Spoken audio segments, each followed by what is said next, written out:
about Wonder Woman. It's a bit.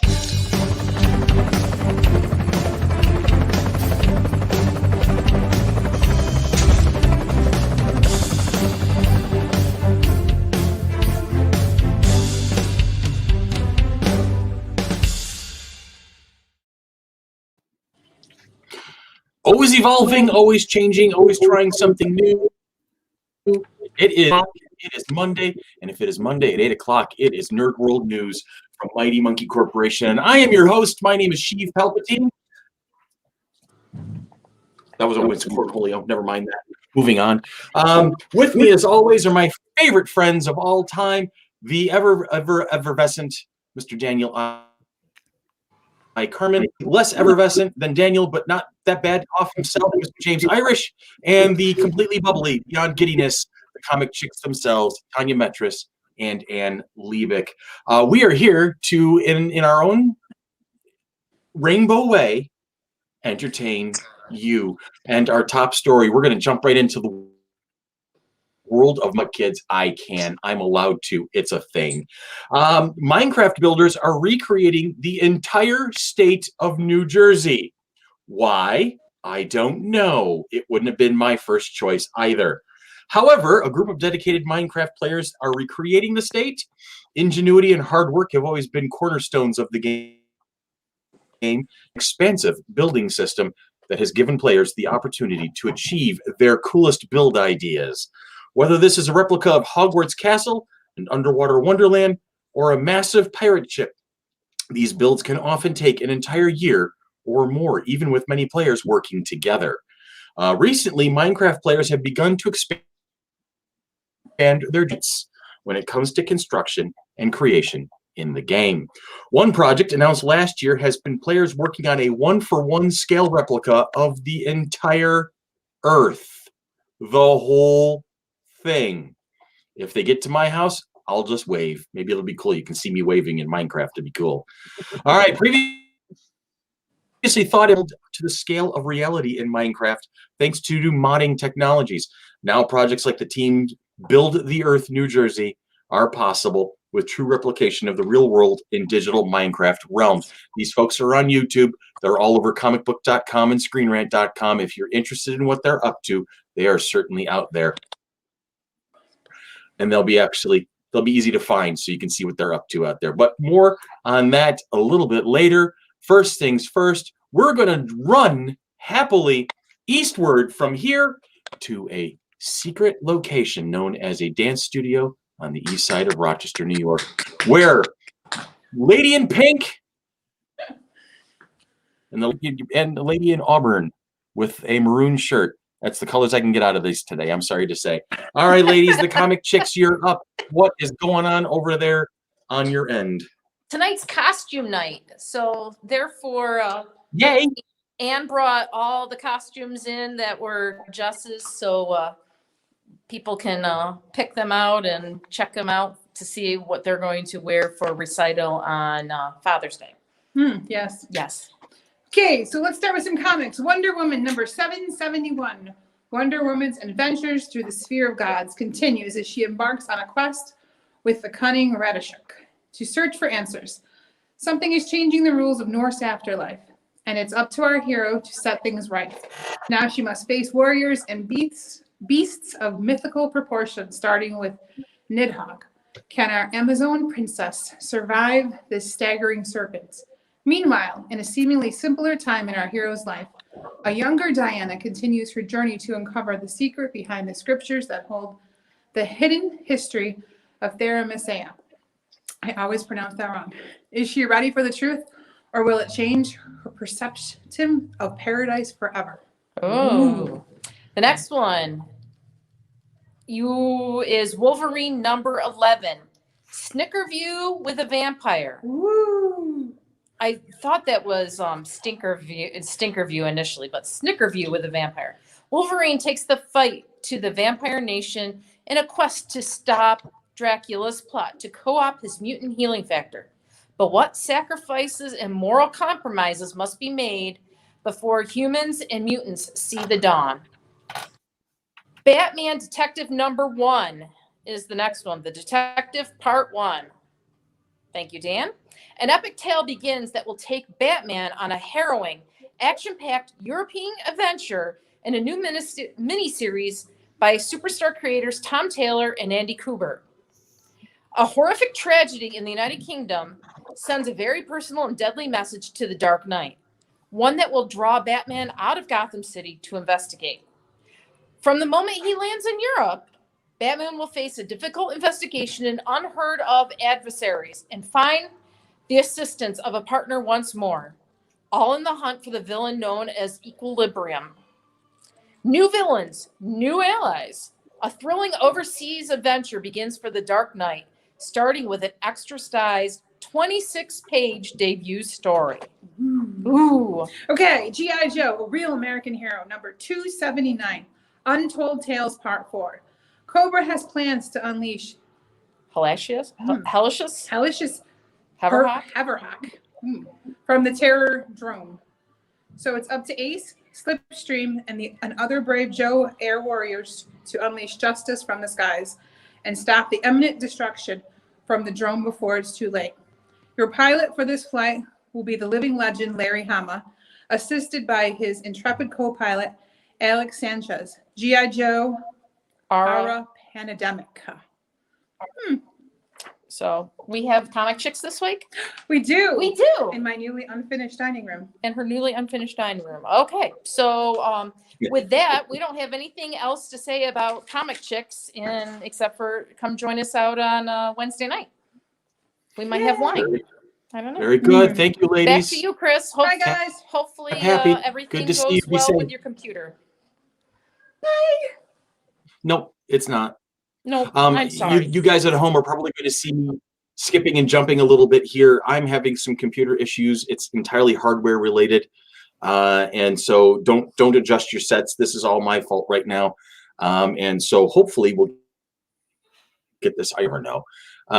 But I'm going to just jump over to the comment section real quick. Chrissy is here. Batman John is here. John Perringau is on board trying to track down the new set of Doctor Who Target books. Bill is here. Hello, my nerds. Good to see you. And Kells is here. Hi, Kells.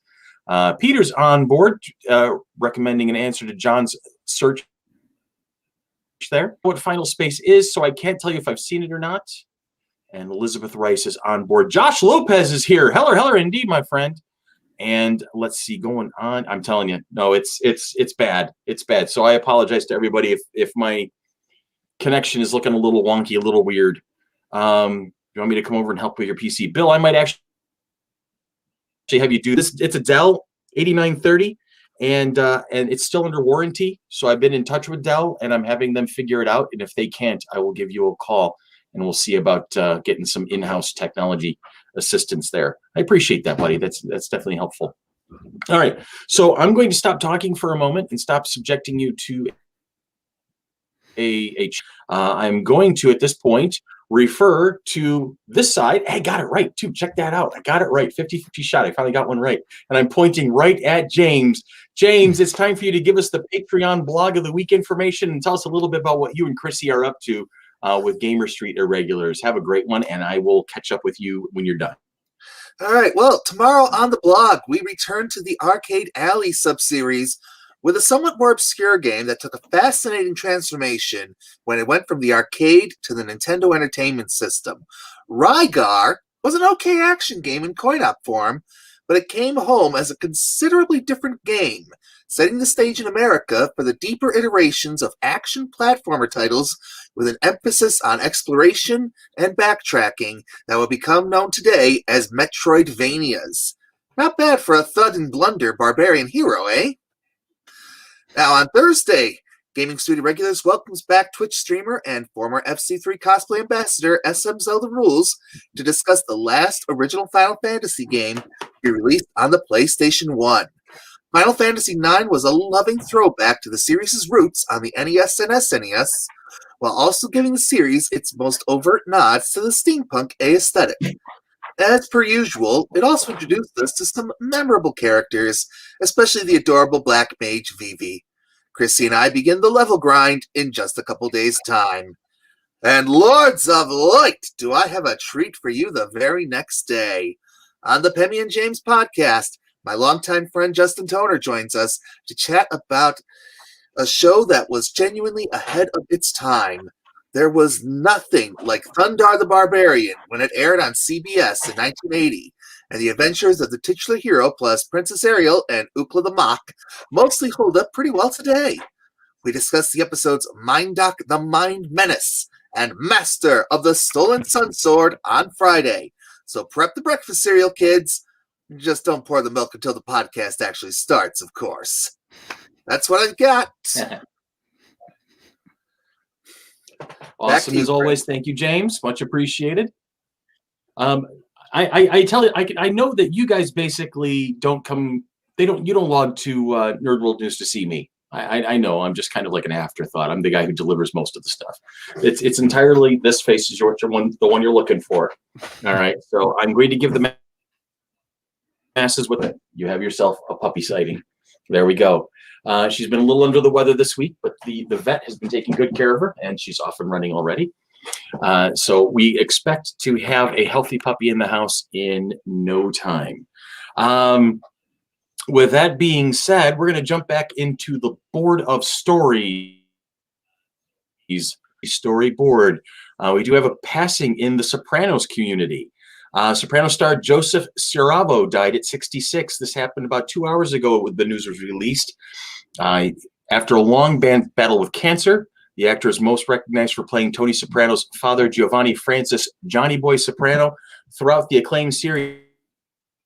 Excuse me. He leaves behind an impressive career with memorable performances in film, television, and theater.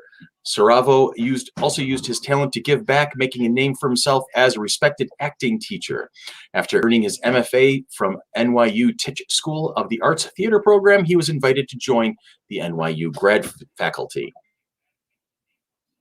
Ceravo, at a young age, the DC metro area native, made his big screen debut in 1993, playing opposite of Al Pacino and Sean Penn in Carlito's Way. He will definitely be missed. Fans are talking about him all afternoon long. And last on the board of stories and things to talk about, Lucy on the big screen. She has been cast as a villain in Shazam, Fury of the Gods. She is going to be playing Calypso, one of the villains that will be featured in the next movie, starring, excuse me, starring Zachary Levi's Shazam. It's one half of a pair of villains, as Helen Mirren is already confirmed to play the villain Hespera, Calypso's sister. Both sisters are daughters of the gods Atlas, who so far has not been confirmed to appear in this sequel just yet. In 2019, Lucy Liu recently finished up with her lighthearted detective drama Elementary, which was starring as Dr. Joan Watson. In that same year, she starred in the series Why Women Kill. In 2020, she had a key role in the film Stage Mother, but her usual busy schedule has presumably been slowed down by the pandemic since then. Rachel Ziegler has also been cast in a key role, but her identity hasn't been revealed to us just as yet. Zachary Levi reprising his role as Billy Batson, Shazam, DC's original Captain Marvel. There's some trivia for you. We have no other news on cast members just yet, or even the synopsis for one of the few greenlit sequels to a DC superhero movie. But as always, my friends, as we learn things, we will share them with. Let's see. Chrissy goes on to say that she misses Elementary, and Why Women Kill is good too. I wouldn't know. I've never seen. Well, I think I've seen a couple of episodes of Elementary over the years, but I have not seen Why Women Kill. I can only imagine it's probably my fault too. It's one of those things. This coming week on Wednesday, FC3's Monkey Bill returns with a very meandering episode because I couldn't keep my thoughts straight. But we're talking a little bit about some of the rumor mills going on behind the scenes at Lucasfilm, some things happening in the Star Wars culture, not the stories, just the culture. I had a great thought. I lost it often. It's one of those things. But you know what? You got to forgive me because I'm old. Happen. Moving on along the way of the usual. It is birthday time, Dan. So start rolling the credits on that one, the screenshots on that puppy. Today is a big day This is actually kind of a big week, and it's a huge week for Doctor Who fans. I will tell you that right now, as not one, not two, but 3 different doctors are celebrating birthdays this week alone. But today, Monday, April 12th, happy birthday to actress Saoirse Ronan, actress Jennifer Morrison, Ed O'Neill, Claire Danes, David Letterman, Shannon Doherty, and the recently late legendary author herself, the late Beverly Cleary. Would have been 105 today. She recently passed away. That was an amazing run there. On Tuesday, April 13th, we say happy birthday to Hunter Pence, Allison Williams, comedian Carolyn Ray, and 5th Doctor Peter Davison. Keep an eye, like I said, not 1, not 2, but 3 of them. Because following Peter's birthday on Tuesday, it's Peter's birthday on Wednesday. April 14th, we say happy birthday to Peter Capaldi. Robert Carlyle, who was actually in consideration for 11th Doctor. So there's a lot of doctors this week. And nerd extraordinaire Anthony Michael Hall. I will never forget The Breakfast Club or Weird Science, both of my favorite 80s movies. On Thursday, April 15th, there's a pair of Emmas, Emma Watson and Emma Thompson, both celebrating birthdays.